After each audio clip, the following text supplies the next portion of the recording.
is going to wipe out a great country like the United States. But as I said, it's also a problem throughout the world because all over the world the rich are taking from the poor actually through taxes and things like this.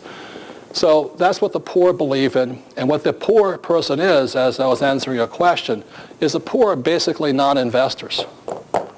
Poor just simply believe the government's going to take care of me or the company's going to take care of me. And that's why they're poor. They have a very poor financial mindset. It doesn't mean they don't make a lot of money. My poor dad made a lot of money. He was a very high-paid government official, but he never invested it because he thought investing was risky. And you'll find out in this program that investing is not risky. The second group is the middle class. What they believe in, this is their financial education, a good education, a high-paying what? Job, a big house. Your house is your most important investment and asset, and they all believe in that.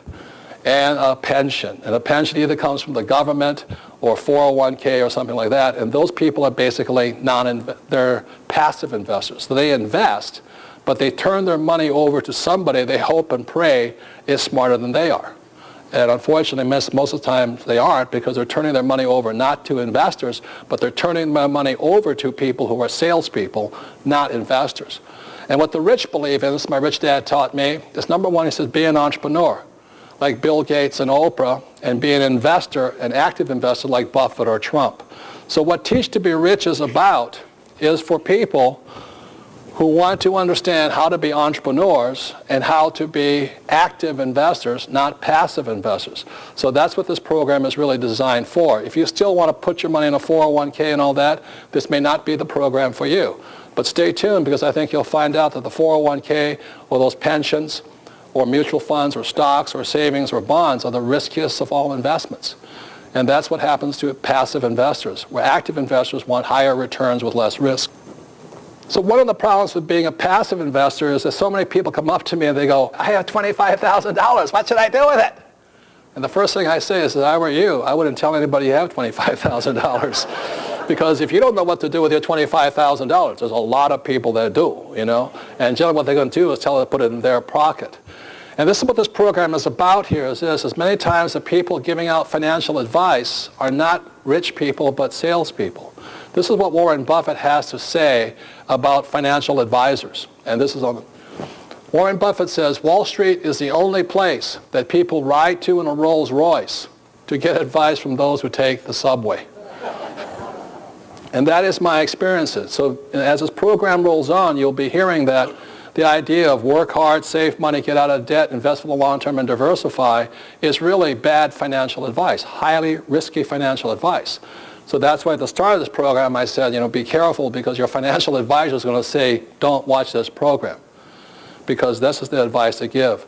My rich dad said this. He says the reason they're called brokers, like stock brokers, real estate brokers, insurance brokers, is because they're broker than you are, you know.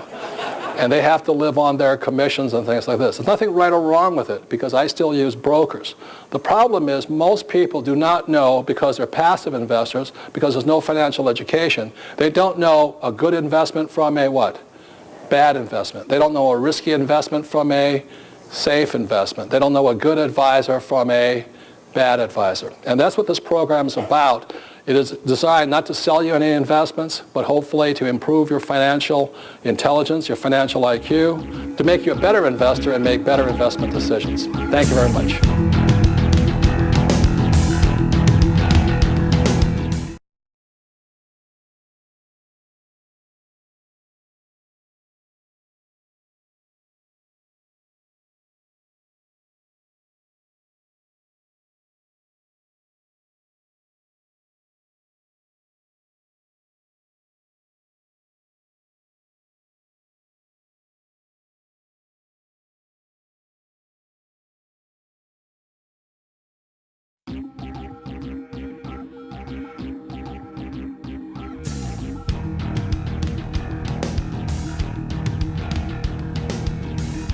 Investor, educator, and author Robert Kiyosaki has changed millions of lives all over the world.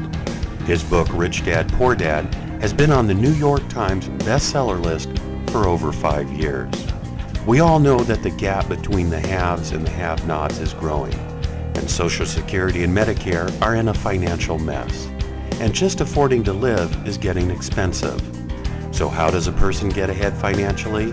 The answer is raising your financial IQ and having your money work for you.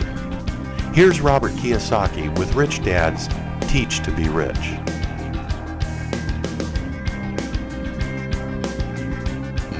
So welcome back, and I'm going to be moving into now a little bit of history, but also why the world is changing so much.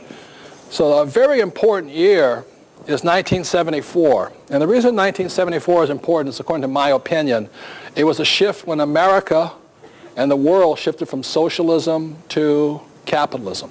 Now, I know most people think America is a capitalistic country, but it's really highly social in that it believes in the government should protect and take care of people. And now moving to capitalism is changing. I'm not saying one is better than the other. I'm just saying it's changing.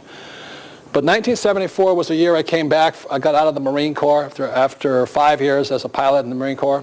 And I went to my dad. And as I said before, I asked him, what should I do with the rest of my life? And my dad said, go back to school, get your master's, get your PhD, and get a job with the government. And I went, oh my God. So at that point, I went to Waikiki to see my rich dad, and I said, what should I recommend? But the saddest thing about 1974 when I talked to my poor dad was very simply, my poor dad in 1974 was saying, go back to school with my PhD so I could get a safe, secure job. And my dad was unemployed. He was 1974, he was about 50 years old. And the reason he was unemployed, like I said before, he ran for lieutenant governor against his boss, the governor. And the governor said to my dad, you will never work in this state again. In other words, you will never get a job here. So here's my dad. He did all the right things except stand up for his conscience and run against a corrupt government. And at that point, he never got a job again. So that's why at that point I knew I'd better listen to my rich dad. And I went to see my rich dad, and I went to see him, and I said, I want to follow in your footsteps, not my poor dad's footsteps, and I want to be an entrepreneur and an investor.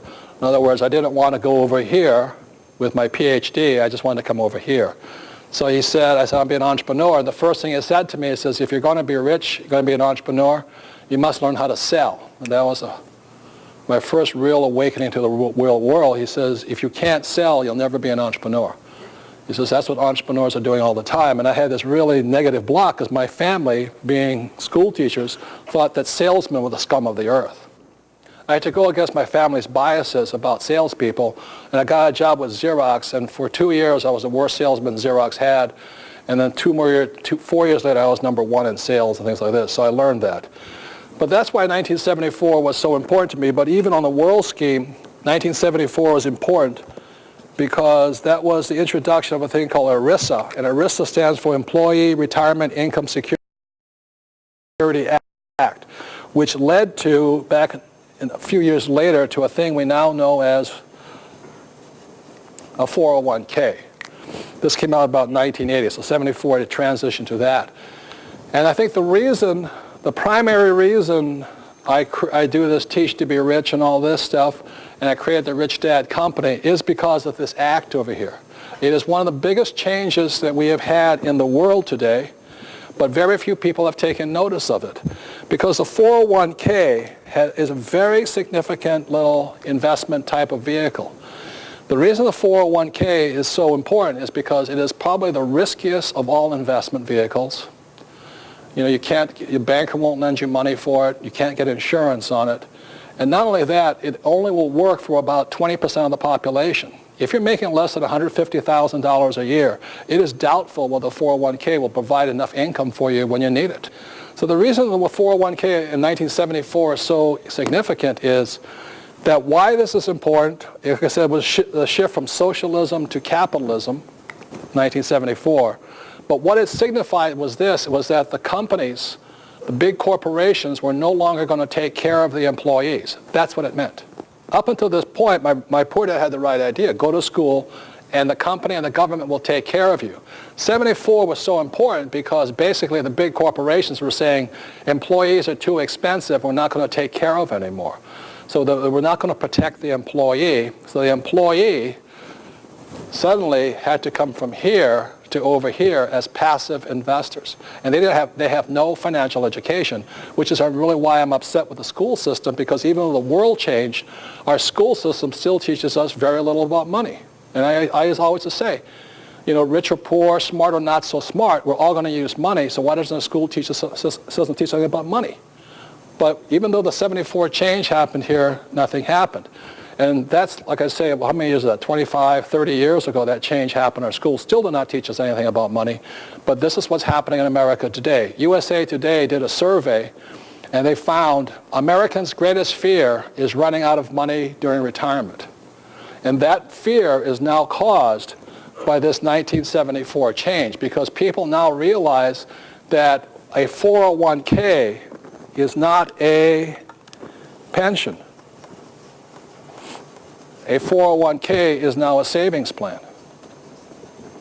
And the difference between a pension and a savings plan is this, is pensions will take care of you for your rest of your life. A savings plan will only take care of you as long as you have money in the account. So that's why USA Today found the greatest fear is that. Then the Fox network did the same survey. They wanted to find out what the greatest fear was. It said, is terrorism a greatest fear or retirement a greatest fear? And what Fox found out, these are approximate numbers, Fox News, they found out that about 22% or 26% thought that terrorism, Al-Qaeda, was the greatest fear. 60% thought that running out of money was the greatest fear during retirement. And the reason that is happening, again, for this change right here. And so that's why I created this book, Teach to be Rich here, and all this, is because there are millions of people who are afraid of running out of money during retirement because our schools haven't picked up the slack of the change of 1974. I believe it is this law change that the reason I created Rich Dad, Poor Dad, the Rich Dad Company, the cash flow games. And in the year 2002, I wrote this book here called Rich Dad's Prophecy. How many people have read this book here? Good, a lot of you have. It's not as popular. This was not a very popular book because this book was written about the 1974 change. And all of my predictions in this book, many Wall Street companies came after me. Many magazines came after me. They absolutely trashed this book. They called me a quack. I didn't know what I was talking about. But it is, I think, not the most popular book, but the single most important book for many people. So, again, this was 2002. And then in 2005, 3 years later, the New York Times says the same thing that prophecy says. Exactly the same thing. So this is 2002, this is 2005, and it says here, we regret to inform you that you no longer have a pension. That basically what they're saying is that these people after 1974, pension plans became one of the biggest sources of funds for the rich. They just take money out of it, and the middle class and the people who put money in there don't get anything inside of it. So this is the New York Times, October 30th, 2005. Then October 31st, 2005, Time magazine said the same thing. It says, the great retirement ripoff. Again, saying the same thing my book in prophecy said 3 years earlier. And it says here, millions of Americans who think they will retire with benefits are in for a nasty surprise. How corporations are picking people's pockets with the help of Congress. That's what these articles are about here. So they say the same thing prophecy says here. This is 2005, this is 2002. So that's why I created this product here, Teach to be Rich, and my cash flow games, is because of this right here. Because what has happened in the world is so many people then, because of 1974, were forced to become passive investors. And I'd like to show you on the screen what the difference between a passive investor is and an active investor. So number one, a passive investor, one, they have no control. And this whole talk is about control. The next segment I'll go into what control really is. Next is higher risk. They invest in the highest of risk investments. The highest risk investments are savings, stocks, bonds, mutual funds. They're the riskiest of all investments, but most people think they're safe for some reason. And you'll find out today that they're the riskiest. Number three, the banker will not lend you money for your 401k or mutual funds. If your banker doesn't trust them, why should you? That's the test. Don't believe my word, ask the banker. Number four, insurance agents will not insure your 401k against losses. As a real estate investor, I'm not pushing real estate, I had one of my buildings burned. Thank God nobody was hurt, but the insurance company replaced it and replaced my rent and all this. I never invest without insurance, but millions of people, due to that 1974 change, moved over here as passive investors. They have no insurance, and they're putting their money into investments a banker would not touch. Number 4 or 5, higher taxes. The 401k is one of the least tax efficient of all investment vehicles. 401ks only work if you're planning on being poor when you retire. The reason I don't have a 401k is I plan on being rich when I retire. Because when I put money into my 401k, when I retire, let's say at age 65, when I pull the money out, it comes pulling out as ordinary income. If I have a lot of money, ordinary income is one of the most highest taxed of all incomes there is. It doesn't make any sense for me because I make so much money, I might be paying 40, 50% tax on that money. I'd rather be in real estate where I can pay 0 tax. That makes more sense to me. So that's why I don't have a 401k. And this is all part of the financial education. I think they should tell kids early so they don't take a job with a 401k and do something else. Number 6, they always worry about market crashes. You know, they're always worried about it, and they're always asking their financial planner, you know, what do you see in the future? You know, the stock's going up, stock's going down, prices coming up, prices going down. You know, that's gambling. That's not what I do. Number 7, is they have very low returns. This book, Unconventional Success, is written by a man named David F. Swenson. If you don't take my word for it, take his word for it. He's a chief investment officer for a company called Yale University. This guy's a very smart guy. It's a great book. But he says this, that mutual funds have not done any returns over the long term. The reason I'll go into a little later on, the reason mutual funds have not had high returns is because the fees they take out of them. I'll be going into that a little later. So if you insist on investing in paper assets, I would buy this book here because it's a great book, but he goes into why investing for the long term in mutual funds absolutely makes no sense even over the long haul because there's almost 0 returns in them. Not 0, but very low returns. Number 8, the plan can run out of money. As I said, the problem with the 401k is not a pension plan, it is a savings plan. Number 9, you may never retire with a 401k. As I said, the 401k might work for about 20% of the people. As long as you're making over about $150,000 a year, it will not work for those making less than that because you just can't put enough money aside. And that's one of the problems with that. So those are some of the challenges. And what I'll show you the comparison now is between an active investor and what makes an active investor different is that an active investor, number 1, has control. That is the whole crux of this course here. Financial education, financial information means you're taking back control. What people are doing is right now they're going around saying, I got $25,000. What should I do with it? What should I do with it? You know, they don't have any control. Number 2, they're a lower risk. And I'll go into why the risks are lower if you're a passive investor. Number 3, I use my bank's money, OPM. One of the ways you get rich faster is don't use your money, use somebody else's. Number 4, I use insurance. I don't invest without insurance. I have to have some kind of escape valve in there in case I'm wrong. Number 5, I may pay 0 taxes. One of the reasons I love real estate is I got the biggest tax breaks, and it's fabulous. I mean, I can make millions of dollars and pay 0 in taxes, or at least defer. Number 6, I welcome market crashes. Most people are afraid of market crashes. Like, I can't wait for the next market crash because that's when I'm going to buy again. The passive investor lives in fear of crashes.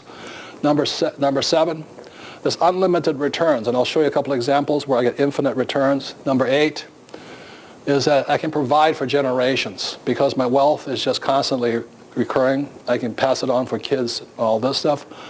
Number 9, I may retire early, and I retired at age 47 because I had financial education and no job. And so those are some of the differences right now. So with that, I'd first like to bring up Scott and Michael come up. Michael's my attorney. He's the author of OPM, Other People's Money. And Scott McPherson and I did this tape, is How to Get Your Banker to Say Yes. So, Michael, would you give a little bit of background on this book here real quickly? Question for you. You find a great deal.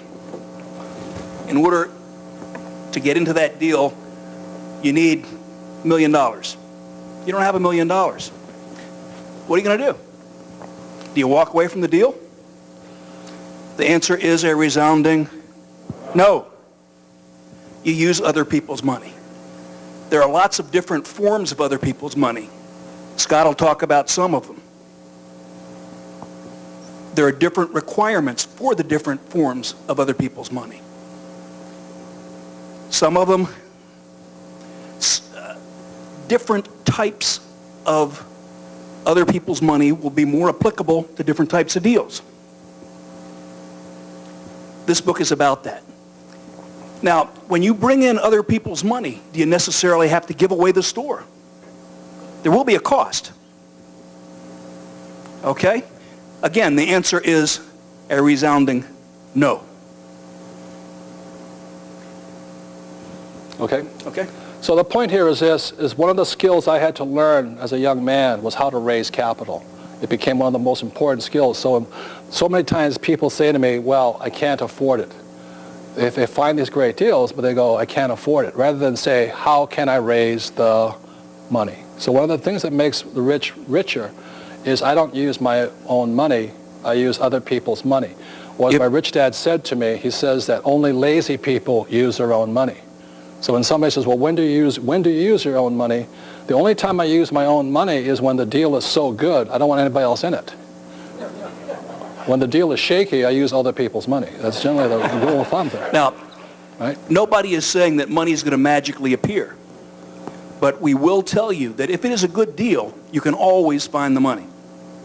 Even if it's a bad deal, sometimes you can find money. So, this is true. Yeah, thank you.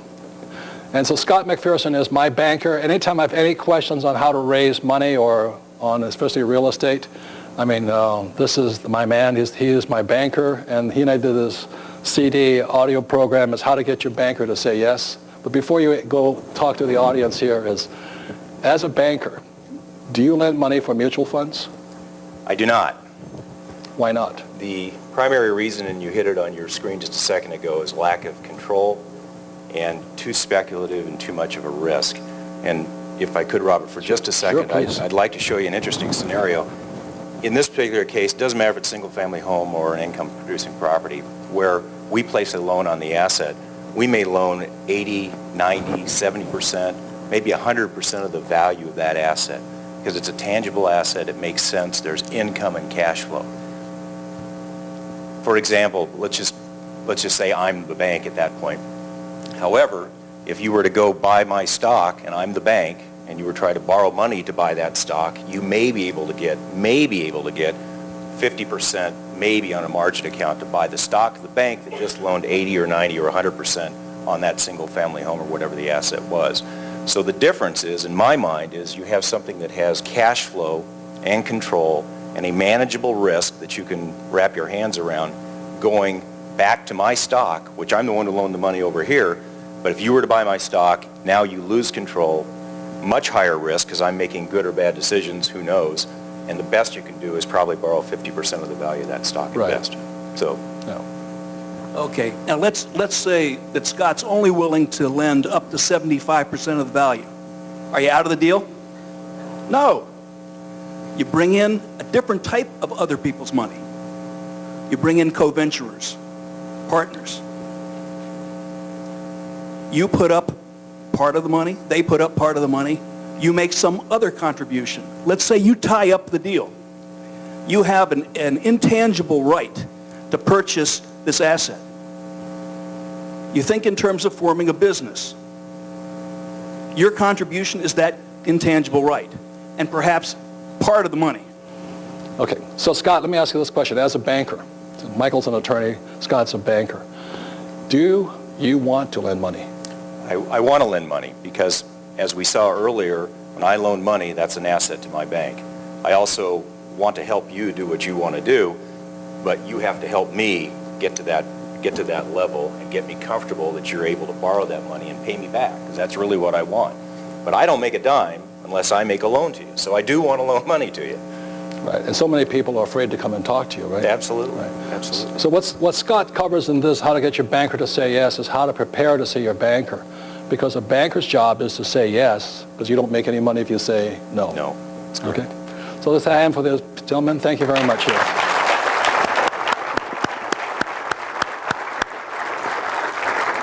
So, in conclusion, I want to say really quickly up here, I'll just show you how this whole thing works.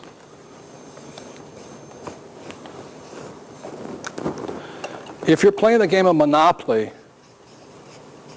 this is what a banker does. This is Monopoly. You buy one greenhouse, it's putting cash flow. Monopoly teaches you this right here. The difference between cash flow, it took it to the next level of understanding this. I'll just show you how unrisky, if you're an active investor, is.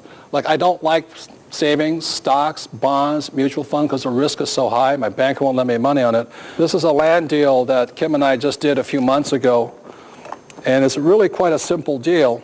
And when somebody says things are risky, I don't know where the risk is. It's 10 acres of land. The price was $100,000. The reason I use this example is most people can afford $100,000. Okay? Now, the reason I bought this property is very simply when I looked at the listing agreement, again it goes to the words, it had the two letters MH on it. Now there's a lot of land around this thing. That what made this land more valuable than the rest? What made it more valuable was the words MH. MH stands for manufactured housing. When I saw that, I dropped to my knees, again broke out the rosary beads and said thank you. Because the words made this more valuable than all the other land around it. Why that made it valuable is that because manufactured housing means, let's say I could break 10 acres into 50 lots.